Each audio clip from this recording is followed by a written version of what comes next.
नमस्कार दोस्तों।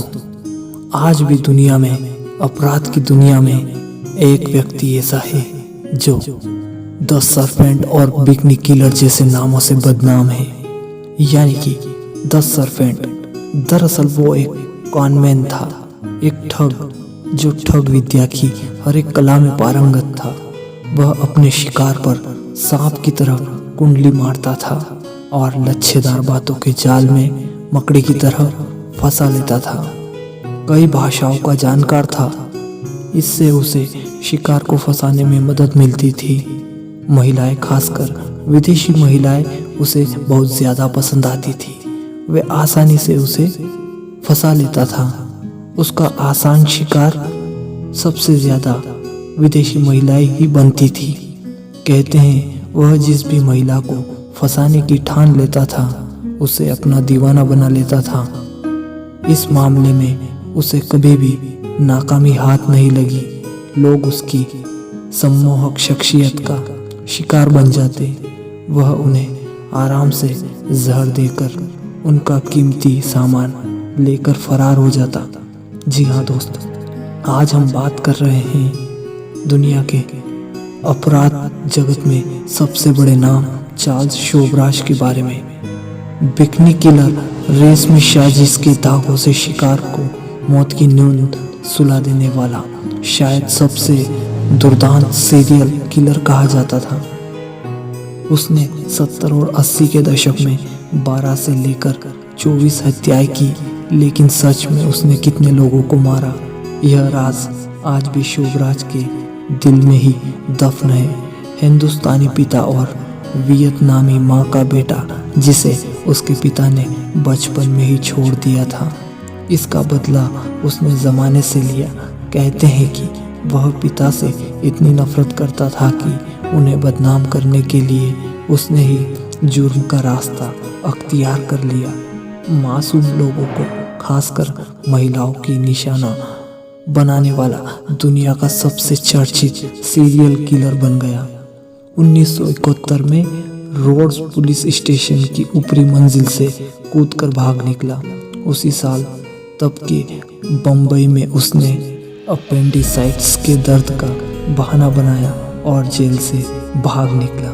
1972 में जब वह काबुल की जेल में बंद था, तब उसने गार्ड्स को कोई नशीली चीज खिलाकर बेहोश कर दिया और वहां से भी भाग निकला। यही घटना 1975 में ग्रीस की बेहद सुरक्षित माने जाने वाली एजिना टापू की जेल से वहां भी वह भाग निकला। शातिर शोबराज ने पुलिस वैन में आग लगा दी और उसके बाद जो हड़बड़ी और भ्रम का माहौल बना, उसका फायदा उठाकर वह भाग निकला। एक बार वह थाईलैंड में पकड़ा गया, जहां सजा होती तो उसे शर्तिया सजाए मौत दे दी जाती, लेकिन वह पुलिस को भरोसा दिलाने में कामयाब हो गया। उसने गलती की है और दरअसल शोबराज नहीं बल्कि एक अमेरिकन प्रोफेसर और अमेरिका का एक प्रोफेसर है। हालांकि इन सभी मामलों में सबसे ज्यादा चर्चित दिल्ली के अति सुरक्षित माने जाने वाले तिहाड़ जेल से उसकी फरारी थी। यह बिल्कुल आसान नहीं थी। इसके लिए उसे राजू भटनागर जैसे गैंगस्टर का साथ भी चाहिए था और फरारी का तरीका भी ऐसा इस्तेमाल करना था कि पहले किसी ने सोचा भी ना हो। 16 मार्च 1986 को चार्ल्स शोबराज दिल्ली के अति सुरक्षित समझी जाने वाली तिहाड़ जेल से भाग निकला। वह अकेला नहीं था। उस समय तिहाड़ से उसके साथ 3 और लोग भागे थे, जिनमें डॉन राजू भटनागर के साथ ही ब्रजमोहन और लक्ष्मी नारायण भी थे।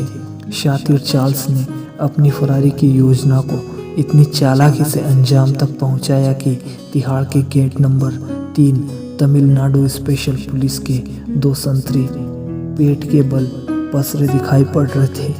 आग उगलने वाली उनकी 300 राइफल उनके बगल में किसी बेचारी की तरह खामोश पड़ी थी। जेल के अंदर 6 जेल अधिकारी बेहोशी की हालत में पड़े थे। वहां से आधा किलोमीटर दूर वार्डर आनंद स्वरूप गिरे पड़े थे और उनके मुंह पर स्कॉच टेप लगा था। यह किसी बॉलीवुड फिल्म के सीन से कम नहीं था। जेल के दरवाजे खुले पड़े थे और पंछी फरार हो गए थे। सभी राजस्थान के रेगिस्तान की तरफ बढ़ रहे थे। दिल्ली में जुर्म की दुनिया के अपने कनेक्शन का इस्तेमाल कर राजू भटनागर ने चार्ल्स शोभराज को भागने के लिए जरूरी तमाम सहूलियतें मुहैया करवा दी थी। चार्ल्स शोभराज ने तिहाड़ से फरारी का प्लान बहुत ही चालाकी से बनाया था। दरअसल अपनी चुंबकीय शख्सियत की बदौलत चार्ल्स जहां भी रहता था वहां बहुत जल्दी अपना दबा बना लेता था। तिहाड़ में भी वह सज़ा काटने आया था, लेकिन रहता यहाँ के डॉन की तरह था। जेल के अफसर भी उसे सम्मान से चार्ल्स साहब ही कहते थे। अपने इसी रुहान का फ़ायदा उठाकर चार्ल्स ने तिहाड़ में बंद British drug peddler David hall को अपना शागिर्द बना लिया था और चार्ल्स ने डेविड को हॉल तिहाड़ से निकालने का वादा भी कर दिया। उसने हॉल को अपनी वह ट्रिक सिखा दी जिसका इस्तेमाल कर गुज़िश्ता वक्त में 2 मौके पर खून की उल्टियाँ कर चार्ल्स जेल से निकल चुका था। हॉल ने भी ऐसा ही किया। तिहाड़ के डॉक्टर ने हॉल को किडनी फेलियर की बीमारी बता दी। उसे 12,000 के मुचलके पर बेल दे दी गई। तिहाड़ से निकलने के बाद दूसरे विदेशी ड्रग पेडलर्स की तरह हॉल भागा नहीं बल्कि दिल्ली में ही रुक गया और राजू भटनागर के साथ काम करने लग गया। हॉल ने जेल के बाहर कार, ट्रेन की टिकट आदि का इंतज़ाम किया। इनमें सबसे ज़रूरी थी नींद की गोलियाँ। वार रविवार 16 मार्च 1986 की सुबह डेविड हॉल नींद की 820 गोलियों में डूबे अंगूर, बर्फी और पेठा लेकर कार से तिहाड़ जेल पहुंचा। बहाना चार्ल्स शोभराज का जन्मदिन मनाने का था। कमाल की बात यह भी थी कि चार्ल्स शोभराज का जन्मदिन 16 मार्च को नहीं बल्कि 6 अप्रैल को पड़ता था। जेल के रिकॉर्ड में सब दर्ज था, लेकिन बड़े अफसर भी चार्ल्स और डेविड हॉल की बातों में आ गए। बाकी 3 लोगों ने मिनटों में तिहाड़ की सुरक्षा को चकमा दे दिया।